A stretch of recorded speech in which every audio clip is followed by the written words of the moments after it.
আসসালামু আলাইকুম রহমতুল্লাহ। বিসমিল্লাহ সার্ভিস সেন্টারের পক্ষ থেকে সবাইকে স্বাগতম। তো এই যে একটা 24 ইঞ্চি মাল জাম্পার করলাম। তো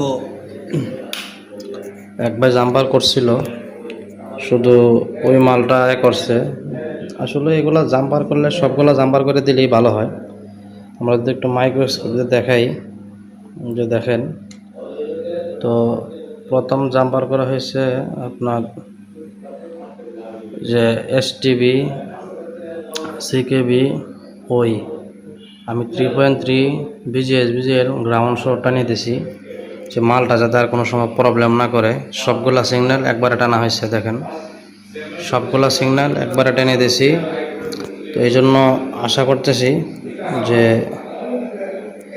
আশা করি আর সমস্যা হবে না, যদি কপ টপ পুড়ে না যায়। তো আমি আবার পিসিবি ভোল্টেজের একটা পিন কাইটা দিব, পিসিবির ভোল্টেজের একটা পিন কাইটা দেবো এই জন্য যে মাথায় যাতে ফায়ার না করে।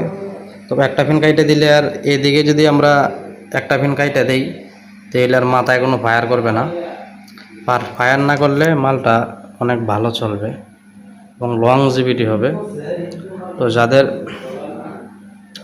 এলইডি ডিসপ্লে প্রবলেম আছে 24 ইঞ্চি 32 ইঞ্চি 40 43, আমরা কিন্তু আরও একটা কাজ করলাম।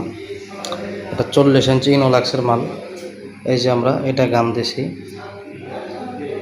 এই যে এই প্যানেলটা আমরা গাম দিছি। এটার একটা কপ প্রবলেম ছিল, এই যে আমরা এই কপটা রিপ্লেস করলাম, নতুন লাগাইলাম এবং মালটা গামটা শুকানোর জন্য রাখছি, এটা কাজ করে। তো আমরা জানেন যে এলইডি ডিসপ্লেটি করার বন্ডিং মেশিন দেওয়া অত্যাধুনিকভাবে আমরা কাজ করে থাকি। তো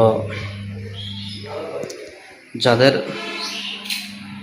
এলইডি ডিসপ্লে সমস্যা আছে, এলইডি কিনছেন পালায় রাখছেন অনেকদিন ধরে, তাদেরকে বলবো ইনশাল্লাহ আমাদের কাছে কিন্তু সেকেন্ড হ্যান্ড এবং নতুন 32 43 40 সব ধরনের ডিসপ্লে পাবেন। এই যে ককশিট আছে, এই যে আমাদের 32-এর ককশিট এখানে। তো যারা মদন থানার আশেপাশে এলাকাগুলো আছে, যে তেলিকাতি, কেন্দা, মোহনগঞ্জ, কালিয়াজুরি, লেপসা, ভাটি অঞ্চল যারা আছে, তাদেরকে ইনশাল্লাহ বলছি, তারা যদি প্রবলেম এলইডির এবং আইপিএসের যে কোনো প্রবলেম আমাদের স্ক্রিনে দেওয়া নাম্বারের সাথে যোগাযোগ করে নিয়ে আসতে পারেন। আসসালামু আলাইকুম।